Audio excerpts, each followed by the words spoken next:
juntos Gálatas 5, versículo 1. Nós vamos falar sobre a liberdade cristã, né? O que vem a ser isso de liberdade cristã? Isso está no livro de Gálatas, no seu capítulo 5, versículo 1, que diz: Estai, pois, firmes na liberdade com que Cristo nos libertou, e não torneis a meter-vos debaixo do jugo da servidão.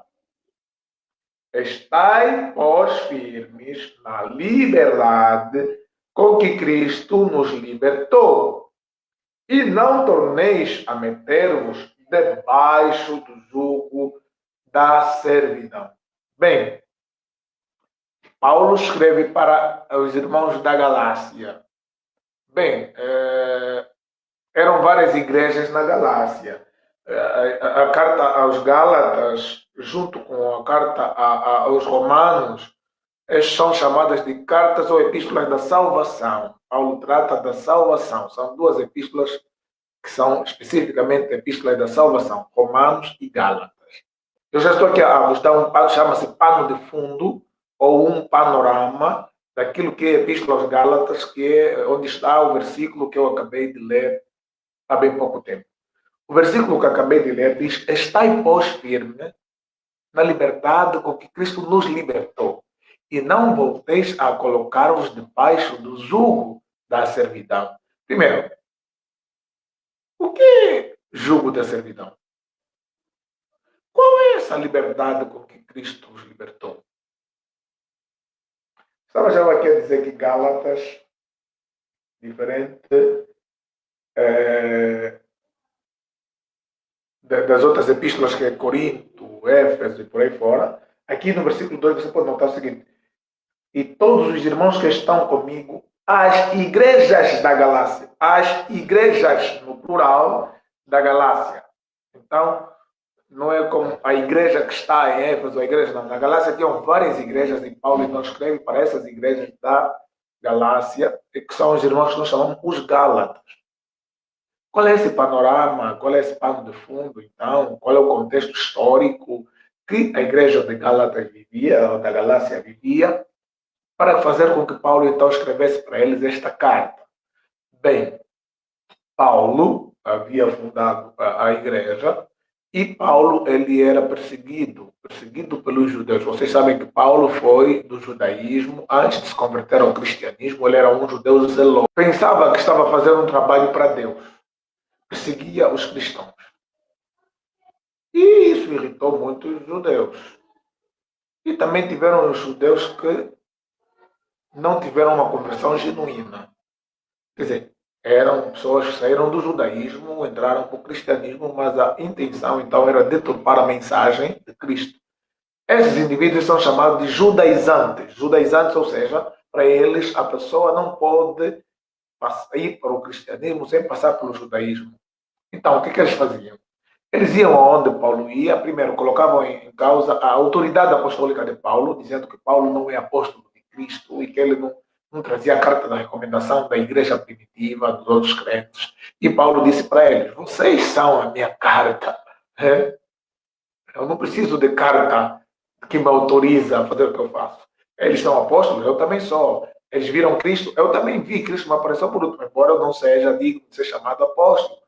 E Paulo recebeu então a informação de que estes irmãos da igreja da Galácia estavam, no entanto, se apostatando dos ensinamentos que Paulo, no entanto, os ensinou. Que ensinamento é esse que Paulo ensinou? Paulo ensinou a salvação pela graça por meio da fé. E os judaizantes, como estavam acostumados com a lei, não aceitavam isso. E eles, o que fizeram? Eles iam onde Paulo pregava e diziam que não é somente tendo fé que as pessoas seriam salvas. Não é somente tendo fé que as pessoas seriam salvas. Que era preciso as pessoas, no entanto, se circuncidarem e obedecerem às leis de Moisés. Ou seja, para os judaizantes a salvação é lei mais graça. Mas Paulo vai dizer que não, nada disso. Paulo ficou decepcionado porque alguns irmãos haviam acreditado nessas teorias. Por isso Paulo disse que ainda que eu mesmo, Paulo, voltar até vocês com outra mensagem diferente da mensagem que vos preguei primeiro. Não, e ainda que vocês verem que é um anjo, meu mesmo do seu anjo, e pregar outra mensagem, seja anátema, seja amaldiçoado, seja falso. Ou seja, a mensagem que vos foi pregada, que é o Evangelho da Salvação, ela é uma verdade absoluta, ela é uma verdade irrevogável, imutável. Se eu mesmo aparecer depois contradizer essa primeira verdade que eu vos anunciei, seja anátema. Então, como é que eles chamam os irmãos de insensatos? Insensatos galatas. Como é que vocês começaram no espírito ou vocês querem terminar na carne? Esses falsos irmãos se intrometeram no vosso meio. Ele vai dizer aqui, olha aqui, versículo 6. Maravilho-me de que tão depressa passasseis daquele que vos chamou a graça de Cristo para outro evangelho, o qual não é outro, mas há alguns que vos inquietam, querem transtornar o evangelho de Cristo. Quem são esses alguns que inquietam? Já falei aqui há pouco tempo, os judaizantes. Mas, ainda que nós mesmos, nós quem? Paulo e a sua comitiva, ou um anjo do céu vos anuncie outro evangelho, além do que já vos tenho anunciado, seja anátema. Assim como já vos dissemos, agora de novo também vos digo. Se alguém vos anunciar outro evangelho, além do que já recebeste, seja anátema. Vocês precisam saber, por exemplo, que a lei foi dada com um propósito. A lei não é um fim em si. A lei jogou um papel preponderante, mas a lei não era um fim em si. Quando Deus deu a lei, para que a lei serve? A lei serve para mostrar que o ser humano é incapaz de cumprir a lei, mas que existe alguém que é capaz de cumprir a lei. Cristo é cumpridor da lei. A lei apontava para Cristo. E Cristo, quando chegou, morreu por nós, libertando-nos assim da escravidão, do jugo da escravidão, da servidão. Agora, quando falamos da liberdade cristã, a liberdade cristã não deve ser confundida com libertinagem, nem com legalismo. Por um lado, se vocês meditarem no livro de Gálatas, o que é que Paulo combate no livro de Gálatas? Paulo, no livro de Gálatas, combate o legalismo. O que é que Paulo combate na Epístola aos Coríntios? O antinomianismo. Ou seja, Cristo nos libertou para que nós andemos num determinado caminho, que é esse caminho que chama-se liberdade cristã. Esse caminho não pode ter extremo, nem de um lado nem do outro. O extremo da liberdade, por um, é o legalismo, que é dizer que só a graça não basta, mas é preciso que se aumente a fé. O outro é a libertinagem. Afinal, se Cristo nos libertou, nós podemos fazer já tudo o que nós quisermos. Então, Paulo vai combater tanto o legalismo como o podemos dizer antinomianismo. Quero procurar um termo assim mais terra-terra. Libertinagem. Por um lado, há aqueles que são legalistas, por outro lado, há aqueles que são libertinos. Eu estava já aqui a dizer para vocês, por exemplo, que uma igreja de Cristo, como uma igreja séria, primeiro, a igreja não deve ter medo que os cristãos vão cometer ou não vão cometer e passar então com isso a dar uma lista. Não faças isso, proibido tocar isso, proibido vestir aquilo, proibido comer isso, proibido falar isso. Mas os cristãos são chamados a desenvolver a vida cristã, a vida espiritual, porque tem Deus dentro de si. Normalmente nós vemos que as igrejas legalistas são aquelas que estão cheias de proibições. É jugo, essas proibições são jugos. E Paulo diz que nós não devemos estar debaixo do jugo da servidão. Paulo chama esse jugo de jugo da servidão. No entanto, Paulo chama de jugo da servidão E eu há dias falei aqui, numa das lives, que a proibição e a fiscalização, o que isso tem a ver com isso, com a fiscalização? Crentes que fiscalizam outros crentes se eles estão a cometer ou se estão a andar de acordo com a palavra de Deus. Eu já falei aqui que isso não é boa coisa. E tem um exemplo para vos dar. O exemplo para vos dar é o exemplo de José. José do Egito. Ou José no Egito. Você repara que a lei vem com Moisés, mas José vive antes de Moisés. José é um patriarca. E a mulher de Potifar, queria deitar-se com José, com o jovem formoso. Só eles dois estavam naquele ambiente, o marido estava distante. Ainda não existia lei. Mas José disse, como eu ia de pecar contra Deus e contra o meu Senhor?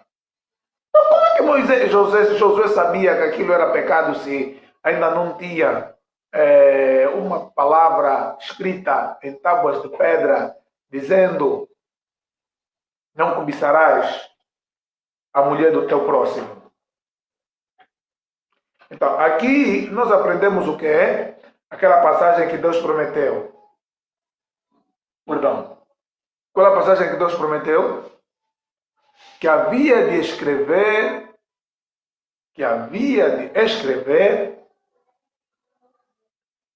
a sua lei nos nossos corações. Deus prometeu que havia de escrever a sua lei nos nossos corações. E os cristãos têm o Espírito Santo. O que é temor do Senhor? Temor do Senhor não é ter medo de Deus. Temor do Senhor é você honrar, respeitar ao Senhor. Aí onde não tem câmara de filmar, ninguém está te vigiar. Vamos lá supor que eu vou para Singapura ou vou para a Austrália. Aí onde ninguém me conhece, ninguém sabe que eu sou pastor, ninguém sabe que eu sou cristão. E lá não tem ninguém que sabe alguma coisa da minha vida. Então eu não posso dizer que não, agora meu irmão está aqui por perto para me ver, eu posso fazer aquilo que eu não conseguia fazer. Não. Aquele que tem temor do Senhor é como José, que diz, como eu pecaria contra Deus e contra o meu Senhor? Ou seja, José dentro de si sabia que primeiro o seu marido está longe, mas há um Deus que tudo vê. Primeiro, antes de eu pecar contra o seu marido, eu peco contra Deus.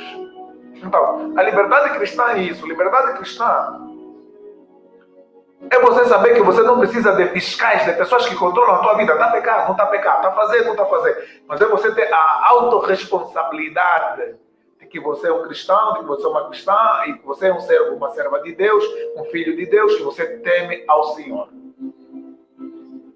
Liberdade cristã é você se vestir de forma decente. Não, você pensa que eu preciso falar, irmã, essa roupa, eu vejo no Facebook, será que com essa roupa pode adorar o Senhor? As pessoas por vezes fazem perguntas que na verdade todos nós sabemos a resposta. Sabe por que sabemos a resposta? Porque Deus colocou algo dentro de nós que se chama consciência. A pessoa que se veste mal sabe, ele sabe que se veste mal. E por vezes você chegar numa pessoa e dizer, irmã, você está mal vestida, só vai arranjar confusão. Então, a pessoa quando ouve a palavra entra na pessoa, a própria pessoa, através da palavra que entrou, do Espírito Santo que habita nela, vai saber que isso aqui é mal, isso aqui é bom, por causa da consciência. Cada um de nós tem a responsabilidade por nossos atos. E não precisa andar para trás, fiscalizar. Então, mas é que na liberdade cristã, a igreja não precisa pôr uma lista. Isso chama-se legalismo. Na lei, tinha lista. Proibido isso, proibido aquilo, proibido aquilo, proibido aquilo. Não faz isso, não toca isso, não toca aquilo. Mas, Deus prometeu que eu já não porei mais a minha lei em tábuas de pedra, mas eu colocarei a minha lei nos vossos corações. tirarei de vocês o coração de pedra, colocarei em vocês o coração de carne, e porei o meu espírito em vocês, e farei com que andeis nos meus estatutos, no meu caminho. Ou seja, é Deus quem faz com que andemos no seu caminho, com que andemos nos seus estatutos. Por quê? Por causa do Espírito Santo que habita em nós, por causa do Espírito Santo que mora em nós. Verdade ou mentira? Por causa do Espírito Santo que mora em nós. Agora, quando você tem o Espírito Santo morando dentro de você, por que você já se perguntou? Por que você fica triste quando você comete algo que no tempo que você era mundana ou mundano você cometia? Eu vou dar um exemplo prático. Eu, quando era mundano, era uma pessoa mulherengo, eu era muito mulherengo, gostava muito das mulheres. E nós homens, vocês sabem como é que são os homens. Os homens, quando se envolvem com uma mulher, no meio dos amigos, na juventude, aí se gabam, eu estou com aquela aí, eu não estou com aquela aí. E por vezes você não está com uma que você também aumentava só os números para dizer, poxa, esse é Dom Juan, esse aqui, sim senhora. Você... Então nós nos gabávamos, tá vendo? Mas acontece que quando o Espírito Santo entra em você, e você por deslize comete aquilo que você cometia noutrora, vai vir um sentimento de profunda tristeza. Oh, por que se você está cometendo algo que antigamente você se gabava, você batia no peito, que eu faço isso, que eu só faço aquilo, e agora que você fez, você chora amargamente, você se arrepende. Isso não vem de você. Isso vem de quê? Isso vem dos... Olha, a Gilane Souza escreveu, sentimos tristeza porque o Espírito Santo habita em nós. Verdade. Uma pessoa que roubava, vamos falar uma pessoa que roubava, ela roubava e tirava vantagem. Mas desde que o Espírito entrou, ela comete o erro de voltar a roubar, a vontade até ir lá devolver. A vontade, quer dizer, o sono vai, a pessoa começa a pensar, meu Deus, como é que eu fui fazer isso? Sabe por quê? Primeiro, porque o Espírito Santo entrou em você. Segundo, a sua mente mudou, foi transformada. Arrependimento é isso. Arrependimento é mudança de mente. Arrependimento, que chama-se metanoia, é mudança de mente. A Bíblia vai dizer, e não vos conformeis com este mundo, mas transformai-vos em renovação do vosso entendimento. E você tem o temor do Senhor. A Gilane escreveu, eu gosto de ler os comentários, o pecado nos faz sentir culpados, ele nos acusa. Bem, o pecado faz sentir culpado, acusa, e ele traz vergonha. Primeira coisa, o primeiro sentimento que Adão e Eva tiveram quando pecaram, primeiro viram que estavam nus, depois se esconderam. Oh! E Deus perguntou, Adão, onde estás? Vê, vergonha, medo. Disse, não, ouvi a tua voz e tive medo, por isso me escondi. Oh, medo por quê? Quando você comete pecado, os irmãos em Cristo não sabem o que você fez, mas você começa a fugir. Você foge dos irmãos, você foge à igreja. Quer dizer, você não consegue estar diante das pessoas que estão em comunhão. Você quer fugir, você quer se esconder, você quer se ter vergonha. Mas Cristo nos chamou para a liberdade. A liberdade é cada um de nós sabendo. Olha, por exemplo, quem vai prestar conta por quem? Será que o pastor vai prestar conta pelas ovelhas? Não. Em certo sentido, sim. Um pastor presta conta a Deus pelas ovelhas, pela responsabilidade que Deus lhe deu de cuidar. O pastor não vai prestar conta pelo ato que a ovelha cometeu ou deixou de cometer. Cada um dará conta de si mesmo a Deus. É isso que está escrito. Então, cada cristão deve ter o peso da responsabilidade de que o seu compromisso pessoal é com Deus. E o cristão não deve fazer as coisas porque estão a me ver, vão me queixar, vão me punir. Eu, quando me converti ao pentecostalismo, primeiro, eu sabia que eu sofri tanto, me entreguei a Cristo. E tinha medo de pecar, mas pecar por quê? Pecar porque os demônios que haviam saído, teve aquela passagem que diz, quando o espírito imundo sai do homem, anda por lugares áridos, procurando um lugar, procurando repouso, não encontrando, diz, voltarei para casa de onde estava. E eu vi, puxa, e Jesus disse que ele veio com 7 espíritos piores. Uns assim me saíram, aqueles demônios estavam a me escravizar, assim, se vier o dobro, tomá-lo. Então eu ficava com medo de cometer algum pecado, porque sabia que os demônios estão de olho em mim. Mas só que a maturidade cristã faz perceber que você não vai cometer pecado porque tem medo que os demônios voltem a entrar em você. Você não vai cometer pecado porque tem medo que a sua igreja te coloque na disciplina. Você não vai cometer pecado porque tem medo que os irmãos saibam. Mas você não vai cometer pecado primeiro, porque você já não tem prazer no pecado. Você não tem prazer no pecado, e Paulo deixou isso bem claro. Paulo deixou isso bem claro. Deixa eu ver aqui a passagem que Paulo diz. Romanos.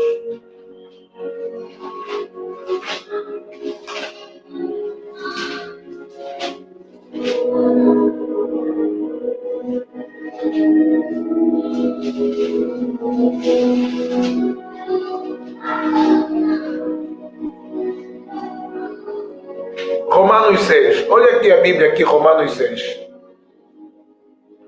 Que diremos, pois? Permaneceremos no pecado para que a graça seja mais abundante?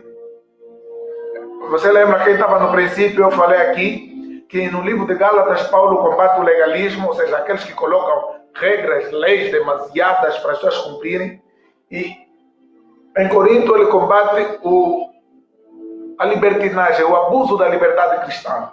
E Paulo vai dizer aqui em Romanos 6, permaneceremos no pecado para que a graça seja mais abundante? Olha a resposta dele, de modo nenhum, de modo nenhum. Nós que estamos mortos para o pecado, como viveremos ainda nele? Ou não sabeis que todos quantos fomos batizados em Jesus, somos batizados na sua morte?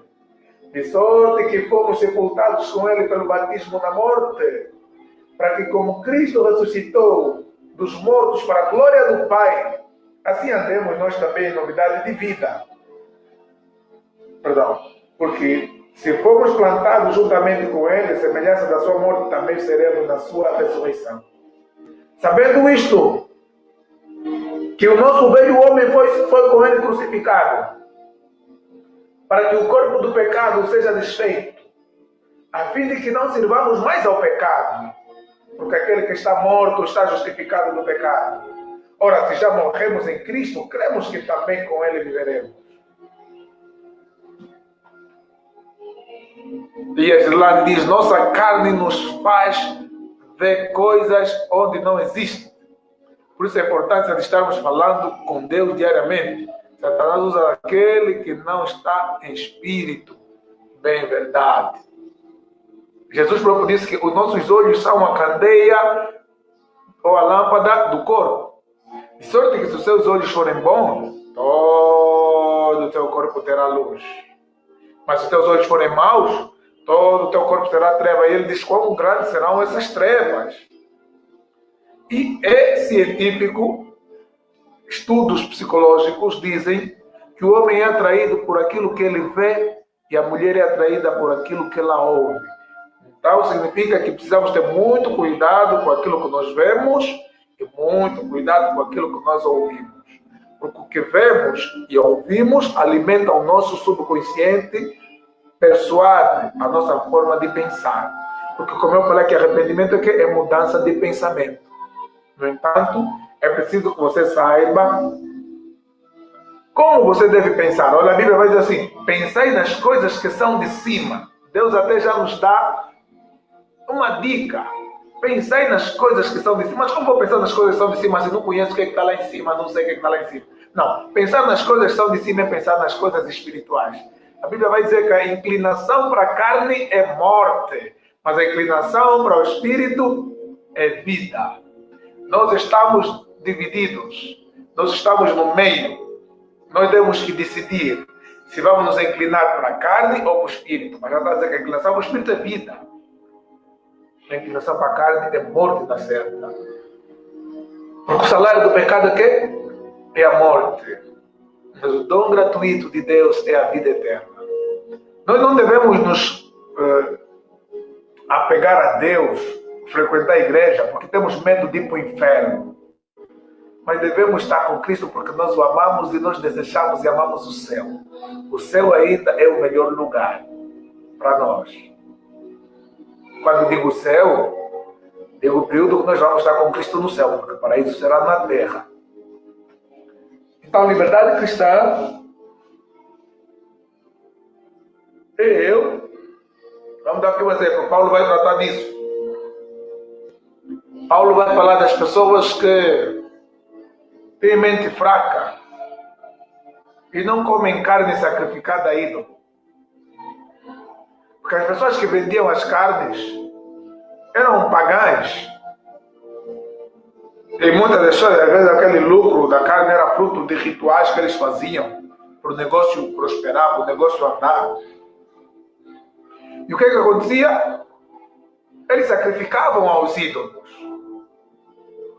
E tem crente que ficava escandalizado. Como é que eu vou comer aquilo? Ele orou para os deuses. Ele sacrificou aos deuses. Se eu comer, vou ficar contaminado, vou receber demônios. Paulo vai dizer que não. Não existem demônios que criaram boi, cabrito, galinha.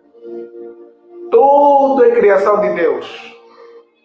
Ele sacrificou aos ídolos. Paulo vai dizer que são ídolos. Ídolo é madeira, madeira vem da árvore, árvore foi Deus que fez.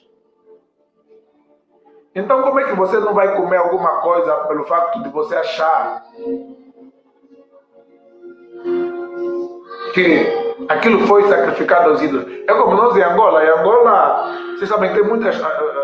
os mercadinhos, nós chamamos mercadinho no Brasil, agora chamam cantina.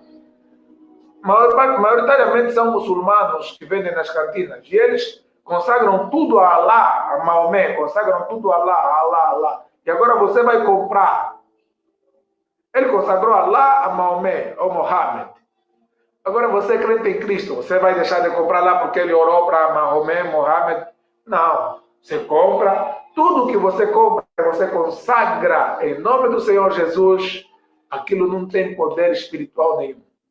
Então Paulo vai dizer, mas há irmãos que não conseguem suportar essa verdade, vocês que comem carne porque vocês entenderam isso, mas para não escandalizar e matar a fé daqueles mais pequenos, que Paulo vai chamar de fracos na fé, então evita comer em frente dele, para ele não ficar escandalizado. Porque se ele ficar escandalizado, você pode matar, meu irmão. Então liberdade cristã é isso. Liberdade cristã é você não voltar a se colocar debaixo do jugo da lei. Liberdade cristã é você não abusar da liberdade com que Cristo te libertou. E você andar com o Espírito Santo dentro de você e com a lei de Deus gravada no seu coração. Eu penso que é isso, eu penso que está tudo bem claro, tudo bem esclarecido. Eu quero agradecer aqui a presença da Girlane Souza. Girlane Souza, eu fico muito contente quando você chega, porque você já chega assim comentando muito, e eu gosto disso. Deus rico e poderosamente te abençoa. A Girlane Souza, não só a Girlane Souza, mas também a Andressa Pereira. Andressa Pereira, seja bem-vinda. Não só a Andressa Pereira, o Osvaldo, servo de Deus, o Epifani, a Fernanda, Júlio, a São Jordão. A São Jordão me disse que está enferma, está com, acho que é paludismo. Eu quero aqui orar antes de encerrar a live, não somente pela São, mas por todos vocês que estão do outro lado e aqueles que posteriormente vão assistir a essa live.